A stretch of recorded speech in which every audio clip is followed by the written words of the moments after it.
Raise your hand if you're a Diddy hater. Raise your hand if you're a Diddy hater.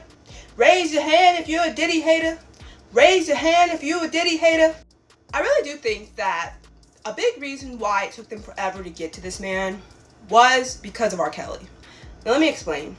If you're not around the 2000s, you may not know about this, but maybe you do because of everything that went down in 2018 with the documentary on him and everything.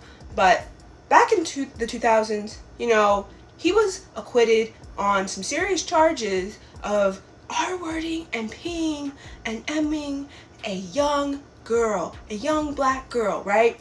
And he was let off the hook on it because of a lot of factors. But he was let off the hook on it, right, in 2008.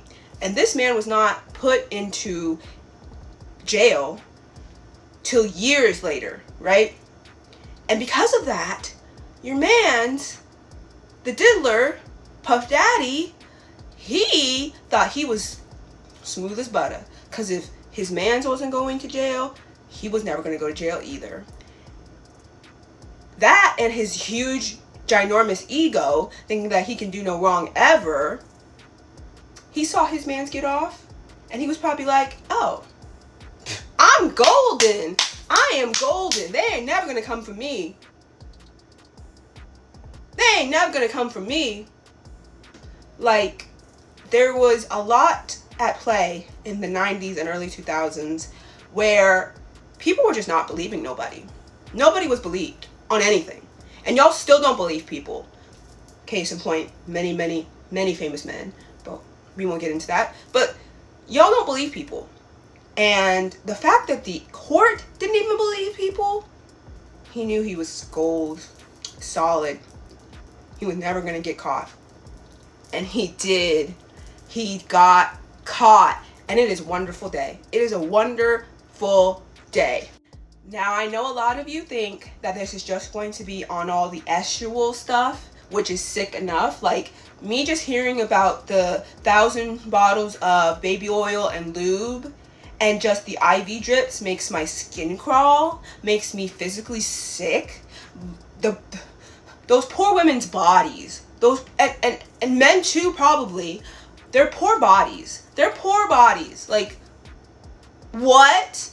But you think it's just going to be on the estual stuff. Oh no, there are a lot of things that are going to come up about this whole Diddy thing. And it's not just going to be about the estual stuff, because that's going to be the starting line. The FBI would not, yes, it would have raided him about the estual stuff. Obviously, estual trafficking is very, very big deal. But this is not just about that. The fact that when I was growing up, post 90s, in the 2000s and 2010s, how they would have all of those little A&E like specials about who shot Biggie, who shot Pac. We still don't know. In 2010, we still don't know who shot Biggie and who shot Pac and all of these things, right? Yeah, that's going to come up. That's going to come up, okay? That's going to come up because whether he actually physically shot anybody, he coordinated these things. Don't believe me? I believe me. And there's going to be a lot of things that are going to show up, and a lot of things are going to happen, and it's going to be a mess. But you know what the best part of it all is going to be? He's going to take the entire system down with him, and I am ready. I've been ready. I continue to be ready. I stay ready. I am ready. I've been ready for so long. These men, these women, these Hollywood elites, those in hip-hop, everywhere, they are just the worst. They are. And every single one of them have skeletons in their closet. And every single one of your faves is probably going down. It is probably going down with the ship. And I couldn't be happier. I really couldn't. So if you think that your fave is immune from all of this, they're not.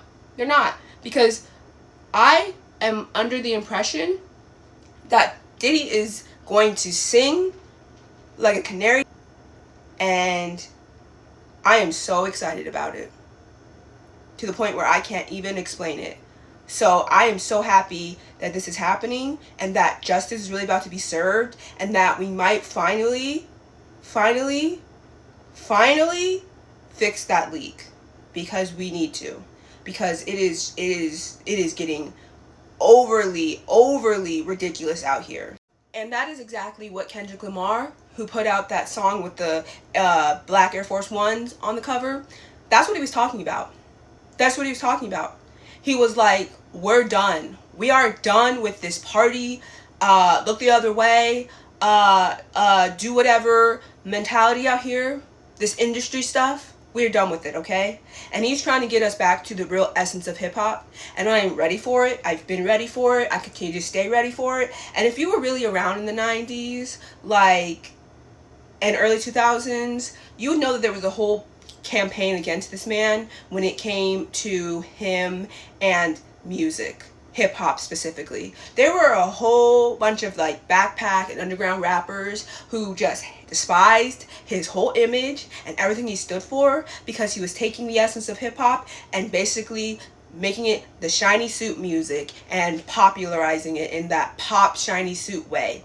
And if it wasn't for people like Biggie or people like Black Rob or Craig Mack or, you know, Kim and Junior Mafia and all of that, and the Locks and everything, most people would not, because they were taking away the essence of hip hop away from a lot of it. And so if it wasn't for them, I think a lot of people wouldn't have really liked that era. And it's really funny that when we think back to like the golden era of hip hop, a lot of people just go back to the puffy stuff, and that's really not the golden age at all. But like, whatever, y'all are young, so you don't really know. But yeah, a lot of people had issues with that. There were like songs made about it. The Roots made songs about it, okay? De La Soul made songs about it, okay? There was a lot of it. There was a lot of it. And you were not cool if you were listening to that stuff, if you were a real hip hop fan. So, yeah. But I'm just so happy. I'm just so happy. I know Pac is smiling down right now. Kim Porter, Biggie, everybody, okay? Craig Mack, Black Rob, everybody. Smiling down. Finally gonna get this man, okay? Finally gonna get this man. And, you know, it's just a good day. It's a good day. It's a good day. It's a good day. It's really sad it takes us for freaking ever to actually get somewhere with these people. But it's a good day. 2024, the year of the truth. I couldn't say it better. The year of the truth. So, yeah, we really, yeah. So, just don't be surprised when your fave is really out there being exposed. It's going to happen. So shout out to Cassie. We love you, sis. All props to you. Shout out to all of his victims, because y'all deserve this more than ever. And shout out to every other single person who's been hurt by this industry who's going to come forward. Because they are now. Because they see that if this man can go down, y'all faves can go down. And I'm ready for it. And also shout out to Cat Williams, because that interview is the interview that keeps on giving.